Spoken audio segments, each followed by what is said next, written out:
E3 2018 was pretty good this year, even if I wouldn't call it my favorite E3. I don't mind too much since TGS is always the better conference for news of new JRPGs, but regardless, we did get a few interesting ones at E3. As someone who usually finishes E3's conferences excited for what Sony is bringing, I found Nintendo's conference more interesting as a JRPG fan, although all of the conferences had at least a little bit of news of what's coming to the genre in the next year. As with all E3s, there are a few surprises, big and small, for JRPG fans and video game fans in general. So these are all the JRPG trailers and announcements that got me the most excited at E3 2018.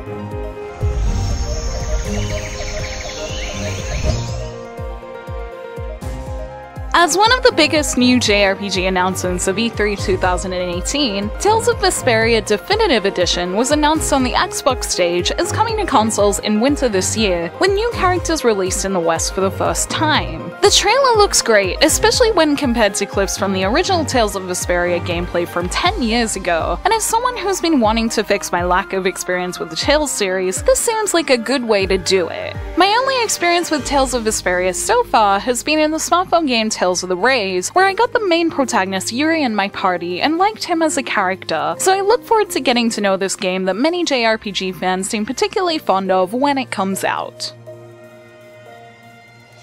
Joining in the big JRPG announcements was one somewhat unfortunate announcement that Kingdom Hearts 3 will not make its previous 2018 release window, but now has a release date of January 29th next year. Making up for the delay was quite a bit of trailer footage to give us an idea of what we're looking forward to, and as I've said before on Twitter, every time there is a Kingdom Hearts 3 trailer, I become more okay with waiting because I want it to be every bit as good as it looks. There's so much, possibly too much, to look forward to from these new trailers and the gameplay footage during E3. There are new worlds from Frozen and Pirates of the Caribbean, the cool-looking key transformations and theme park ride summons, enemies both familiar and new, the Toy Story world looks incredible, the Gummy Ship is back along with a bunch of great characters, and more that I'm probably forgetting because it just looks that good. Even with its January release date, there's probably also too much for me to catch up on with its story, with its many games based before, between, and after Kingdom Hearts 1 and 2, but regardless of where I am up to in its series, I will absolutely play Kingdom Hearts 3 when it comes out, and it's definitely my most anticipated game for next year post E3.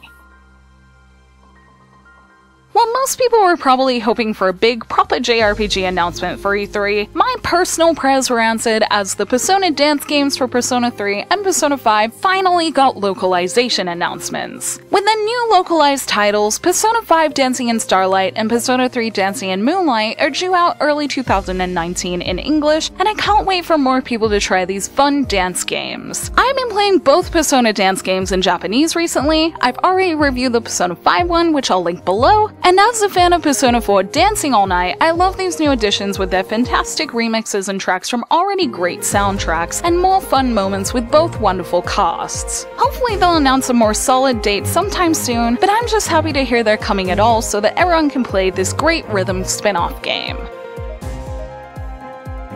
I'm sure myself and many of you already have more than enough content to keep us going in Xenoblade Chronicles 2, but Nintendo's trailer and content showing the new DLC expansion Torna, The Golden Country, has truly sold the expansion to me for the amount of new things it adds to a game that is already overflowing with content. The story comes in the trailer looks like it'll add to the current story of Xenoblade Chronicles 2 well, and the deeper look into the gameplay shown in Nintendo's Treehouse event made the DLC look all the more enticing. As they ran around the map, I could see more of the quests and collection points I loved doing and going to so much in the original, and the updated battle system looked good with its character switching, so it looks like it's gonna be a full and fun new Xenoblade Chronicles 2 experience. The new challenge mode is playable now for players with the expansion pass, and after seeing great footage of everything new in Xenoblade Chronicles 2 at E3, I hope to jump into it with my own expansion pass soon. Speaking of games with lots to do, Pokemon Let's Go Pikachu and Eevee received a few updates during E3 this year, including a good look into its gameplay during Nintendo Treehouse. I was very happy to see how some of its battles work, and the running around cities and grassy areas that look more like anime versions of what I remember from Pokemon Yellow, and the addition of JRPG mechanics in battle and raising Pokemon has gotten me really excited for this release. I thought the little Pokeball Plus looked cool when it was first shown, but having Mew inside it along with being able to make the sounds of other Pokemon is a cute feature that has made me want to pick it up as well, and despite the fact that I haven't played Pokemon Go in a long time, its E3 coverage has really made me keen for Let's Go and using the two experiences together. I'm most excited for the core Pokemon game coming next year, but I think Pokemon Let's Go Eevee and Let's Go Pikachu will tie me over just fine in November with its innovative Pokemon adventure. Nintendo's conference kept the excitement going with the announcement of Fire Emblem Three Houses, a new Fire Emblem game coming to Nintendo Switch in 2019. There isn't much known outside of the trailer for it, but the trailer got me pretty excited. It looks similar to the previous Fire Emblem games with its tactical battlefield, but also updated with armies that seem to fight and battle alongside characters, so it'll be interesting to see how it's different from the already deep Fire Emblem experience. There's still a lot to be revealed about this title, but I've been wanting to play another Fire Emblem game ever since I played Awakening a couple of years ago, so I'm interested to see what else is in Fire Emblem Three Houses as more gets announced. Dragon Quest XI is a game I've been curious about ever since it came out in Japan because of its popularity here and the fact that I've never tried a Dragon Quest game, so I was glad to see more of the English version as I'd like to make it my first journey into the series. The trailer looks good, but what really got me excited about it were the previews of its gameplay. It seems to have a lot of old school JRPG charm while still looking modern graphics-wise, and I love the look of its combat and world so far with its charming looking characters. I have a feeling Dragon Quest XI is going to bring some much needed old school charm to the JRPG genre in September, and I'm looking forward to trying it out as my first Dragon Quest game.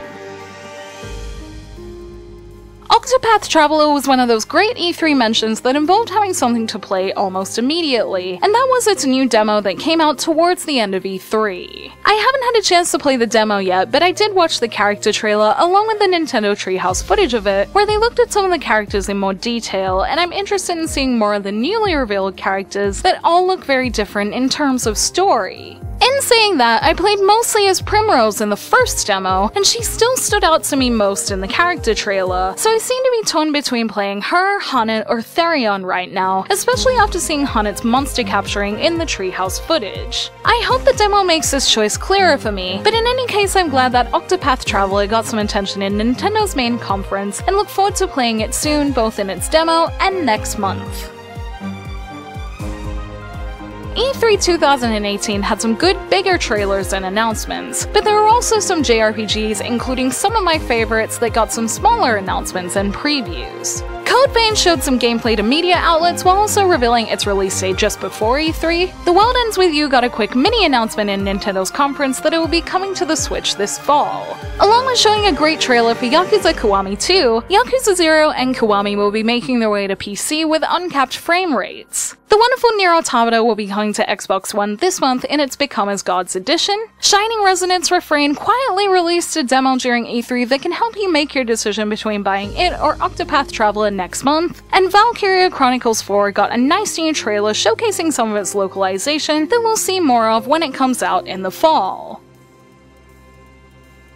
While E3 2018 wasn't jam-packed with JRPG announcements, I still find myself excited about what's to come. A few of these games like Fire Emblem Three Houses and Kingdom Hearts we won't see until next year, but with games like Pokemon Let's Go and Octopath Traveler coming out sooner, there's a lot to fill out the year in terms of JRPGs. Overall, E3 did its job of getting me excited for what's to come in the rest of this year and next, and if TGS can bring more JRPG goodness later this year, I'd say things are looking pretty good in terms of what's coming to the world of JRPGs.